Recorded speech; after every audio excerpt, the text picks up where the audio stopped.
Assalamualaikum warahmatullahi wabarakatuh. Perkenalkan, nama saya Siti Terutami dengan NIM 206190026, kelas 5B, mata kuliah Fisika Lingkungan. Di sini saya akan sedikit menjelaskan tentang pencemaran udara. Apa sih itu pencemaran udara? Pencemaran udara adalah kehadiran suatu lebih substansi fisik, kimia, atau biologi di atmosfer dalam jumlah yang dapat membahayakan kesehatan manusia, hewan, tumbuhan, dan dapat merusak properti.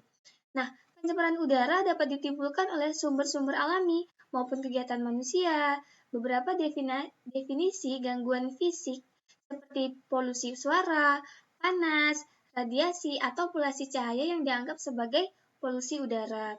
Sifat alami udara mengakibatkan dampak pencemaran udara dapat bersifat langsung dan lokal, regional maupun global. Pencemaran udara di dalam ruangan dapat mempengaruhi kesehatan manusia sama buruknya dengan pencemaran udara di ruangan terbuka. Sumber polusi udara, pencemar udara dibedakan menjadi dua, yaitu ada pencemar primer dan ada pencemar sekunder. Pencemar primer adalah substansi pencemar yang ditimbulkan langsung dari sumber pencemaran udara. Karbon monoksida adalah sebuah contoh dari pencemar udara primer karena ia merupakan hasil dari pembakaran. Nah, yang kedua itu ada pencemar sekunder, adalah substansi pencemar yang terbentuk dari reaksi pencemar-pencemar primer di atmosfer. Bentuk ozon dalam smog fotokimia adalah sebuah contoh dari pencemaran udara sekunder. Belakangan ini tumbuh keprihatinan akan efek dari emisi polusi udara dalam konteks global dan hubungannya dengan pemanasan global yang mempengaruhi. Nah, sini ada debu merupakan partikel padat yang berukuran diameter 0,1 sampai 50 km atau lebih. Ukuran partikel debu yang dapat dilihat oleh kasat mata yang berukuran 50 km lebih, sedangkan partikel debu yang berukuran kurang dari 50 mikro hanya bisa dideteksi oleh mata bila terdapat pantulan cahaya yang kuat dari partikel debu tersebut. Jadi, ketika ada cahaya, biasanya tuh pagi-pagi tuh kan kita menyapu tuh. Nah, itu ada terlihat debu-debu yang lagi terbang gitu. Nah, itu bisa dilihat dari kasat mata dan dari pancaran matahari. Adapun partikel debu berukuran 10 mikron dapat dilihat dengan menggunakan alat yaitu mikroskop. Alat uji yang digunakan salah satunya adalah Portable High Volume Air Sampler.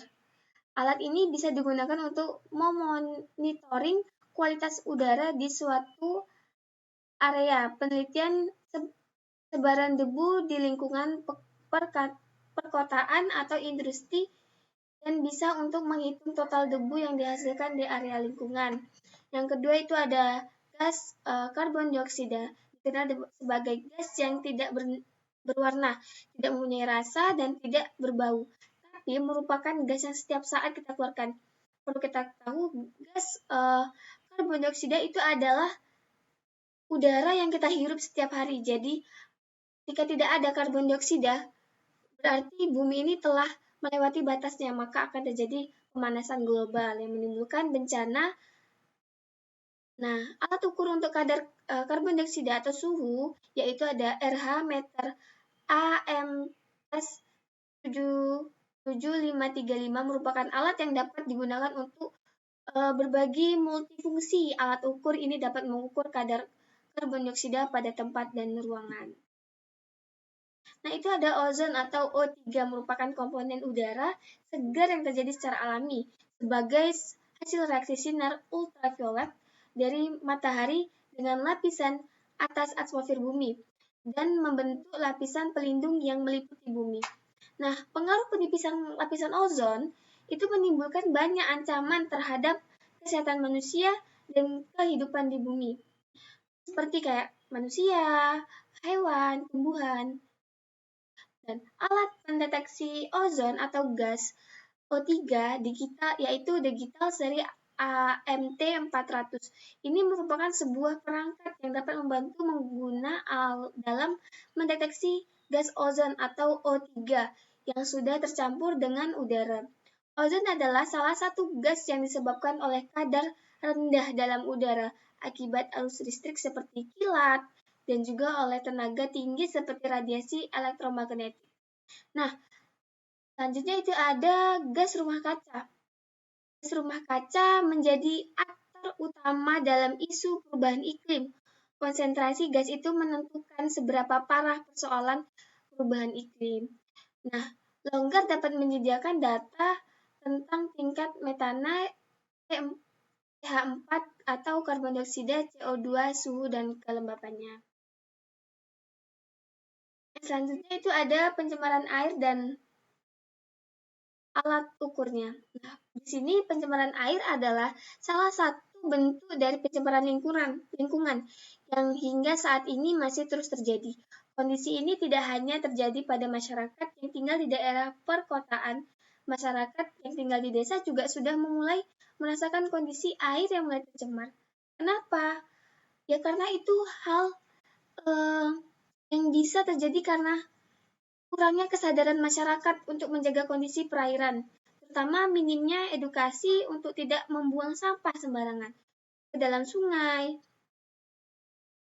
Pencemaran air tidak segera teratasi akan membuat makhluk hidup bisa kehilangan sumber air, seperti rusaknya ekosistem laut, munculnya penyakit berbahaya, dan tanaman akan menjadi sulit untuk tumbuh. Nah, di sini ada gambar untuk mengukur pH kualitas air, yaitu HANA HI 9913000.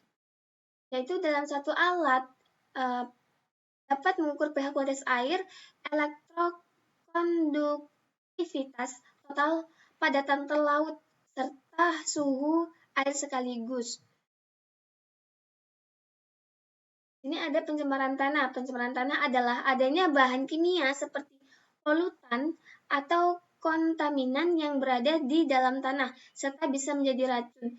Pencemaran tanah dengan konsentrasi yang cukup tinggi dapat menimbulkan dampak negatif, tidak hanya bagi lingkungan, namun juga manusia itu sendiri.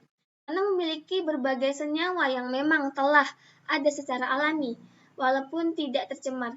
Senyawa seperti fosfat, karbon, sulfat, nitrat, dan juga senyawa-senyawa organik seperti asam lemak, DNA, PAH, dan lain sebagainya.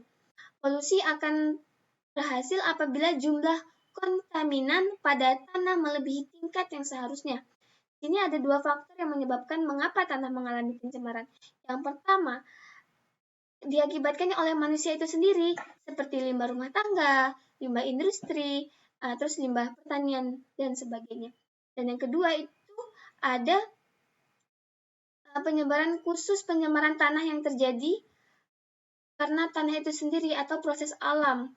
Itu biasanya disebabkan karena lingkungan tanah yang mulai kompleksitas. Oke teman-teman, mungkin cukup sekian penjelasan dari saya. Kurang lebihnya saya mohon maaf. Wassalamualaikum warahmatullahi wabarakatuh.